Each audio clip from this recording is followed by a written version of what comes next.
SETH Speaks, The Eternal Validity of the Soul by Jane Roberts, read by Martin John, final chapter 22. Author note: Jane's voice, as Seth, was a little different from usual, more controlled, perhaps, not quite as jovial or as much at ease. End note. We will begin the next chapter, and we will call it a goodbye and an introduction. Aspects of multidimensional personality as viewed through my own experience. In the historical time of Christ, I was a man called Millennius, Millenius, in Rome. In that life, my main occupation was that of a merchant, but I was a highly curious gentleman, and my travels gave me access to many different groups of people. Physically, I was round and stout, not at all patrician in my bearing, and given to untidiness in my dress. We had a type of snuff made from a certain kind of straw. I used it constantly, often spilling some upon my robe. My house was in the busiest northwestern part of the city, just beyond what you would call the heart of town. Among my wares, I sold bells for donkeys. This may not sound like a very grand product, yet families on the farms outside of Rome found these highly useful. Each had a special sound, and a family could tell by the sound of the bell their own donkey from innumerable similar ones. Donkeys were also used in many businesses within Rome itself as carriers of burden, particularly in the lower occupations. The number of bells, their particular pitch, even the colors, all had meaning. In the tumult of the city, the particular bells could be recognized, therefore, by the poor and by the slaves who waited to buy products, often wilted foods from the laden carts. The bells were only a small portion of my business, which dealt largely with cloths and dyes, but they fascinated me. Because of my interest in them, I did far more traveling about the countryside and the region than any prudent man should. The bells became my hobby. My curiosity drove me to journey in search of different kinds of bells, and led me into contact with many people I would not otherwise have encountered. While I was not literate, I was shrewd and lively in mind. Special bells, I discovered, were used by various sects of Jews, both within Rome and without. While I was a Roman and a citizen, my citizenship meant little except for providing me with minimal safety as I went about my daily way, and in my business I encountered as many Jews as Romans. I was not too far above them socially. The Romans had no clear idea of the number of Jews in Rome at that time. They went by guesswork. The bells on donkeys belonging to the zealots had upon them the symbol of an eye. They came secretly into town, hiding as much from other Jews as from Romans. They were good bargainers, and often did me out of more than I deserved to lose. I learned about the Lord of Righteousness from a cousin of his named Sheraba, Sheraba, who was, as clearly as I could figure out at the time, a sacred assassin. He was drunk the night I spoke to him in a stinking stall outside of Jerusalem. It was he who told me about the symbol of the eye.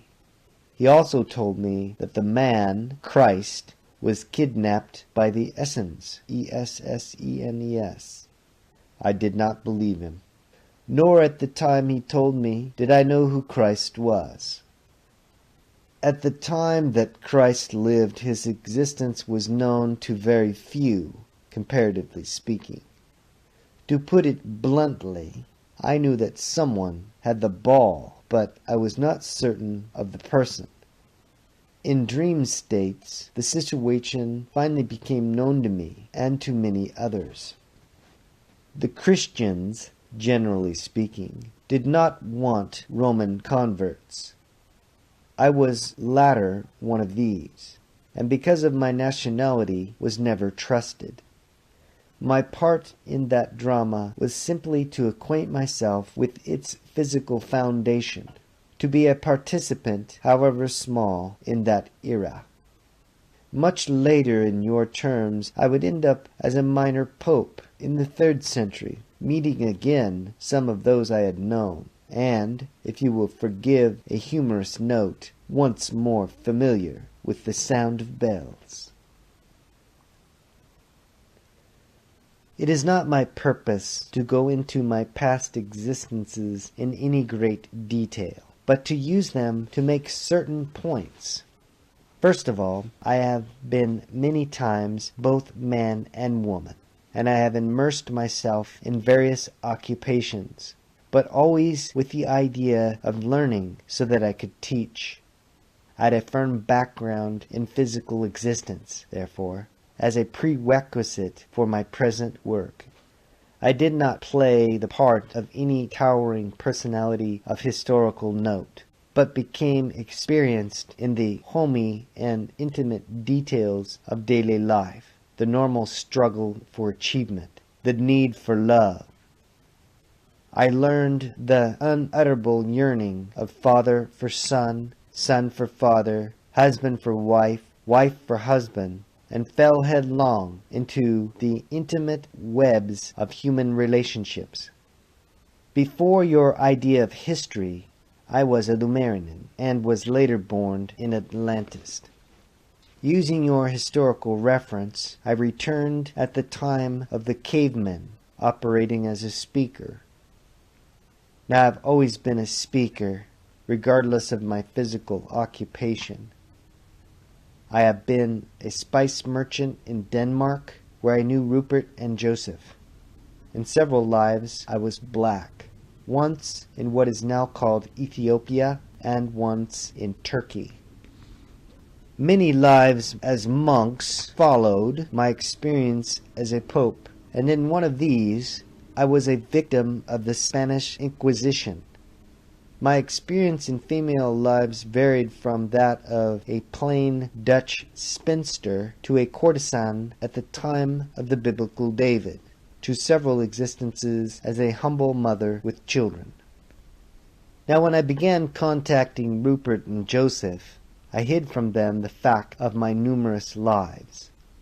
Rupert, in particular, did not accept reincarnation, and the idea of such multiple life experiences would have been highly scandalous to him. The times and names and dates are not nearly as important as the experiences, and they are too numerous to list here. However, I will see to it at some time that these are made fully available. Some have been given in Rupert's class sessions, and some, although few, have appeared in the SETH material itself, referring to the book. In a book on reincarnation, I hope to have each of my previous personalities speak for themselves, for they should tell their own story. You should understand, therefore, that those personalities still exist and are independent, while what I am once seemed to be contained within those personalities. I was but the seed for them. In your terms, I can remember who I was. In greater terms, however, those personalities should speak for themselves. Perhaps you will see an analogy here when you compare the situation with age regression under hypnosis. Those personalities are not locked up inside of what I am, however. They have progressed according to their own fashion. They are not negated. In my terms, they coexist with me, but at another layer of reality. In several lives, I was consciously aware of my past existences. Once, as a monk, I found myself copying a manuscript that I myself had written in another life.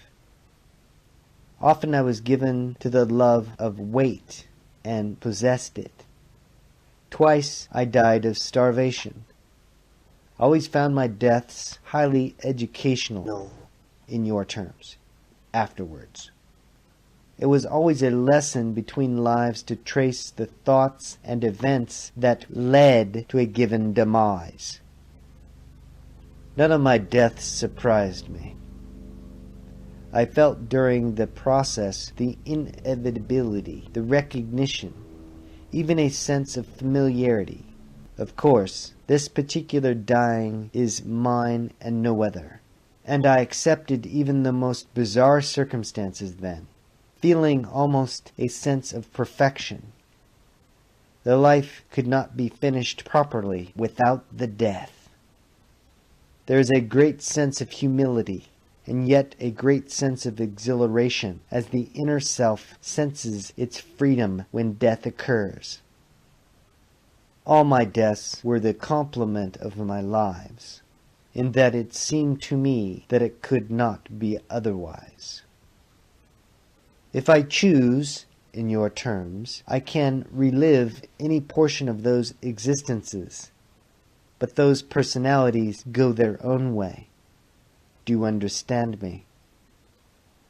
On a subjective level, I acted as a teacher and a speaker in each of my lives. In a few highly intuitive existences, I was aware of this fact. You do not understand as yet the high importance of the underside of consciousness, because your objective role in each life, your reincarnational challenges, also involve your dream states, rhythms of creativity that flow and ebb beneath the daily world you know. So I became highly proficient in this way as a speaker and a teacher in several lives that were externally uninteresting by contrast. My influence, work, and concern in such cases was far more vast than my quite objective pursuits. I give you this information, hoping to help you understand the true nature of your own reality. My reincarnational existences do not define what I am, however, nor do yours define you. Now you may take a break or end the session as you prefer. The soul knows itself and is not confused by terms or definitions. Through showing you the nature of my own reality, I hope to teach you the nature of your own. You're not bound to any category or corner of existence. Your reality cannot be measured any more than mine. I hope to illustrate the function of consciousness and personality through writing this book and enlarging your concepts.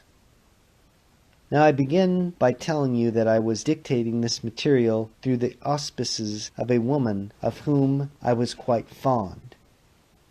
Let me now tell you that there are other realities involved. The following paragraphs will be written by another personality who stands relatively in the same position to me as I stand to the woman through whom I am now speaking. Author note. Pause at 11:51. I now watched a transformation begin to take place in Jane.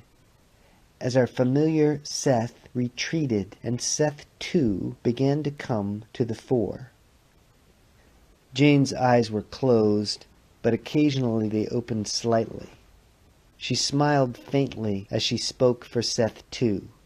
The voice that began to issue from her was very high, very distant and formal, with little volume or emphasis. Each word was carefully and deliberately, almost delicately spoken. It was as though Seth too wasn't familiar with vocal cords or words, and so took pains to use those mechanisms in just the right way. The contrast between the two Seths couldn't have been more complete. End author note. We are the voices who speak without tongues of our own. We are sources of that energy from which you come. We are creators, yet we have also been created. We seeded your universe as you seed other realities. We do not exist in your historical terms, nor have we known physical existence. Our joy created the exaltation from which your world comes. Our existence is such that communication must be made by others to you. Verbal symbols have no meaning for us. Our experience is not translatable. We hope our intent is. In the vast infinite scope of consciousness, all is possible. There is meaning in each thought. We perceive your thoughts as lights. They form patterns. Because of the difficulties of communication, it is nearly impossible for us to explain our reality. Know only that we exist. We send immeasurable vitality to you and support all of those structures of consciousness with which you are familiar. You are never alone. We have always sent emissaries to you who understand your needs. Though you do not know us, we cherish you. Seth is a point of my reference in our reference. He is an ancient portion of us. We are separate but united. Always the spirit forms the flesh. Author note. This was the end of the session. As usual, when Seth II speaks, the end was unannounced and came without any of the warmth and emotional exchange that often involves Seth, Jane, and me. End. Peace, light, and love. Aloha.